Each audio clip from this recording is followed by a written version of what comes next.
Hey guys, welcome to another episode of the Vinyl Den, your channel for record collecting by record collectors. I'm Nick. It's Tuesday, time to talk about some new releases coming out this Friday, August 30th. There's a little over 400 albums coming out this week. I got 14 on my list for today.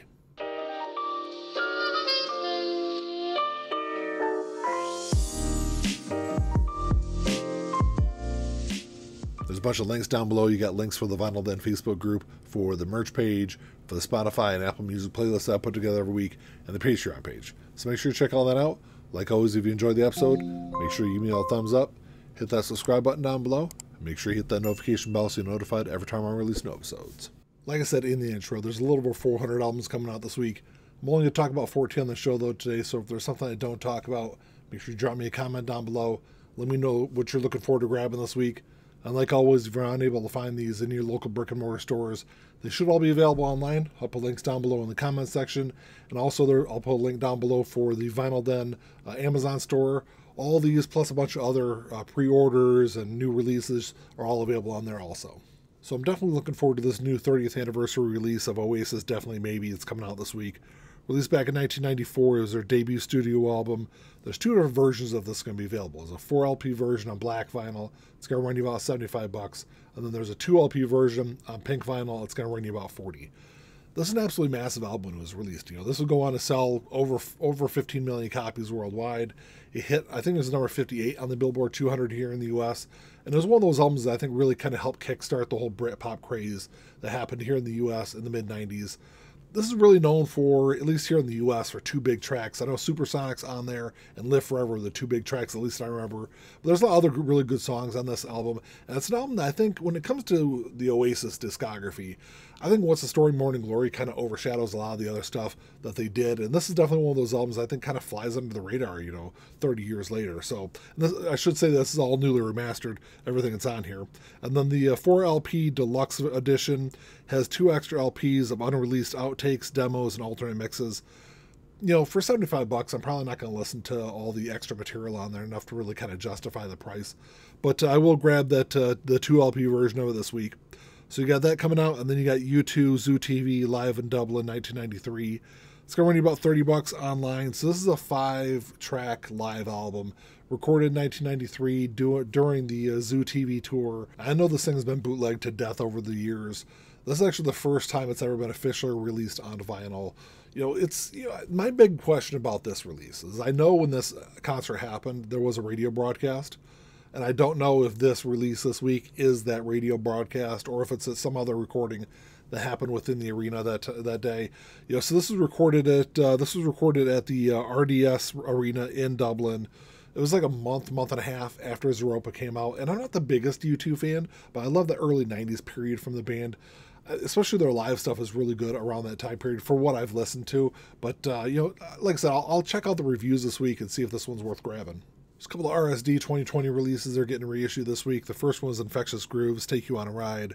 This is part of the October drop back in 2020. It's going to run you about $23 online. It's going to be on green and purple splatter vinyl. I know the RSD version was on orange vinyl. There was a 2021 reissue that I think was on black, but I'm not 100% sure.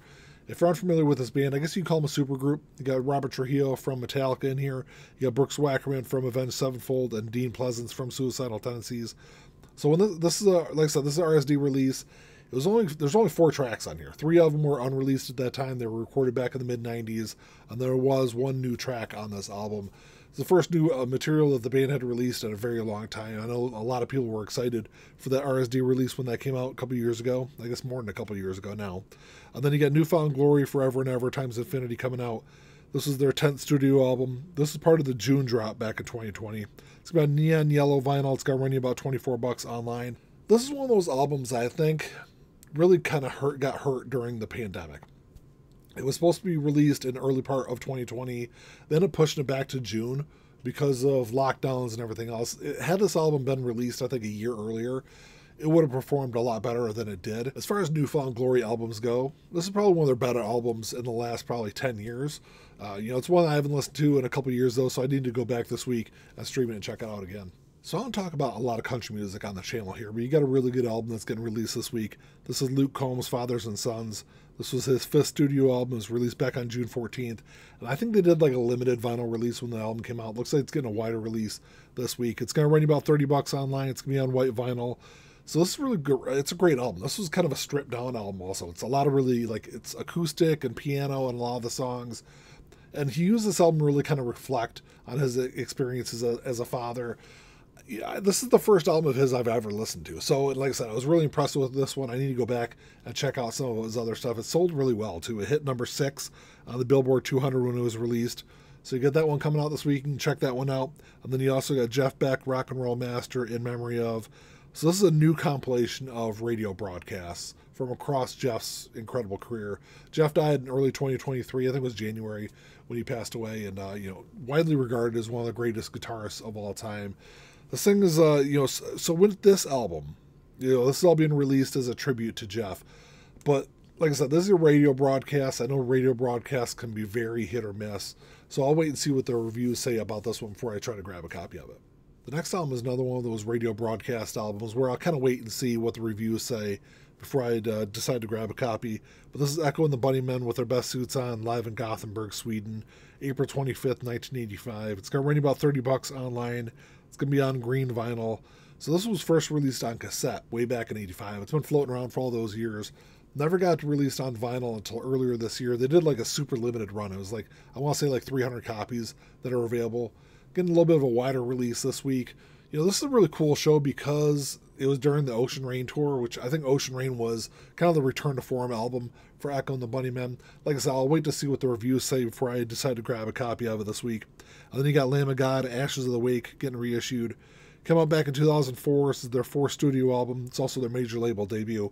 It's going to run you about $40 online. This is a 2LP expanded edition for the 20th anniversary. It's got 5 additional bonus tracks on here. It's the first time it's been available on vinyl since 2019 for the 15th anniversary. And so when they did the 15th anniversary release, they also had, I think, 4 or 5 bonus tracks on there. A little bit different track listing than what's on this new release this week. I'm not the hugest, I'm not the biggest Lamb of God fan, but I think this is one of their better albums. It did chart really well. Hit number 27 on the Billboard 200, but it's been quite a few years since I listened to it, so I'll add it to my list to stream and check out this week. There's some pretty interesting jazz releases coming out this week, including 5 of the last 6 releases I'm going to talk about are some really big jazz box sets that are getting released this week. The first one is Corea Trilogy, came out back in 2013. This is going to be an 8 LP box set. It's going to run you about $250 online, which I know is not cheap at all. But, like I said, it is 8 LPs. This is a great album. This is one that I think is really kind of widely regarded as one of the best jazz releases of the 2010s. Recorded between 2010 and 2012 across a bunch of different countries. This was recorded in Spain, Switzerland, Austria, Slovenia, Turkey, and Japan. Hit number 9 on the Billboard 200. Won the Grammy in 2014 for Best Jazz Instrumental Album. He's got Christian McBride on bass. He's got Brian Blade on drums. This is a great album. Even if you don't pick up this box set, I highly recommend streaming this one and checking it out. There's really some really good stuff on there if you're a jazz fan. And then you got Miles Davis, the new Miles Davis Quintet coming out. This was released back in 1956. This is part of the Kraft Recordings Original Jazz Classic Series. It's going to run you about $39 online. It's all mastered by Kevin Gray from the original analog tapes. It's pressed to RTI. This thing's going to sound fantastic. So this is really kind of an interesting period for Miles Davis because the year before he was approached by Columbia Records. They really wanted to get him off of Prestige and move him over to Columbia, but he had to finish out his contract with Prestige. And the stipulation that they made with Columbia was he had to put together a band. And he put together one of the greatest bands in jazz history because he's got John Coltrane, he's got Red Garland, he's got Paul Chambers, Philly Joe Jones on drums. It was a great lineup he put together, and this was the album that this is one of the releases that they did for Prestige to kind of finish out that contract. So it's a great album. It's $39. It's not a cheap one either, but this is another great album that at least stream it and check it out if you're a jazz fan. And then the last 4 releases are all box sets from the Miles Davis Bootleg series, which came out in the early to mid part of the 2010s. The first one was Live in Europe, 1967, the Bootleg series, Volume 1. It's going to run you about $140 online. This is a 5 LP box set. Showcased an incredible period in Miles Davis's career. This is recorded over 9 days in 1967. These were recorded in Belgium, Denmark, and France. And he put together a great lineup for these shows. He's got Wayne Shorter on here. He's got Herbie Hancock, Ron Carter, Tony Williams on drums. So this thing all came from TV and radio recordings of this, which, as I've talked earlier in this episode, can be kind of hit or miss. But this was released on vinyl by Music on Vinyl back in 2011 and has gotten rave reviews. So I'm not worried about the sound quality of this one. You know, $140 is quite a bit. We'll see if I can grab any of these on sale somewhere. And then you got Live in Europe 1969, the Bootleg Series Volume 2. Released back in 2013. This is a 4 LP box set. It's going to be a little cheaper. It's going to run you about $123 online. So this is a really interesting release because this is what they call the Miles Davis Lost Band. So these guys put together a string of incredible shows, but they never actually got into the studio and recorded any material together. So this was recorded over 4 different days. You got July 25th and 26th in France. They got November 5th and 7th in Stockholm. You know, and I would have loved to see some studio material from these guys because this has some of my favorite jazz musicians of the 60s on here. He's got Wayne Shorter, Chick Corea, Dave Holland, Jack DeJohnette on here also. It's all housed in a really nice deluxe like lift off box set. You know, as far as these 4 releases go, this is why I'm not going to get it on vinyl, but I'll probably try to track down at least a CD version of it. And then the next release is Miles of the Filmore, the Bootleg Series Volume 3, released in 2014. It's a 6 LP box set. It's going to run you about $160 online. So this was recorded over 4 nights in June of 1970 at the Filmore East in New York. And then there's also a performance from April 11th, 1970 at the Filmore West in San Francisco. So parts of these releases or parts of these performances have been released previously. You're getting the full unedited performances in this box set.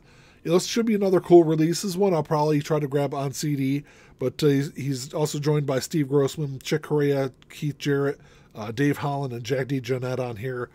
Like I said, well, all these releases, you know, everything that came from Miles Davis, he's always backed by some of the best musicians of that era. So it's another cool release. And then the last release is Miles at Newport, 1955 to 1975, the Bootleg Series Volume 4. Released in 2015 when this one came out. It's an 8 LP box set. It's going to run you about $200 online. A lot of stuff in this box set. You're getting a ton of content live from across 20 years of Miles Davis's career. So this is mostly taken from the Newport Jazz Festival in Rhode Island across a bunch of years. You got performances from 55, 58, 66, 67, and 69. And then I didn't realize that there was Newport Jazz Festivals that they did in Europe also. There's a performance from Switzerland in 71 and Germany in 73. And then there's a Newport Jazz Festival from New York in 75.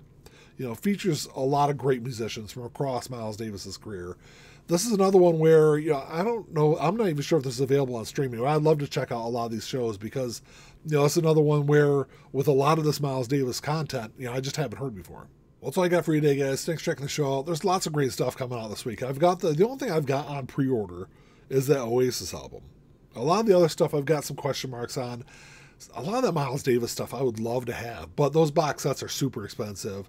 Maybe I'll grab them on CD. Maybe if I find them on sale eventually down the line, I'll grab those box sets. There are more of them. I'm not sure if they're going to release them on vinyl or if they're getting reissued on vinyl or not. I think there's in total, 7 or 8 in the bootleg series from Miles Davis. But let me know what you guys are looking forward to grabbing this week.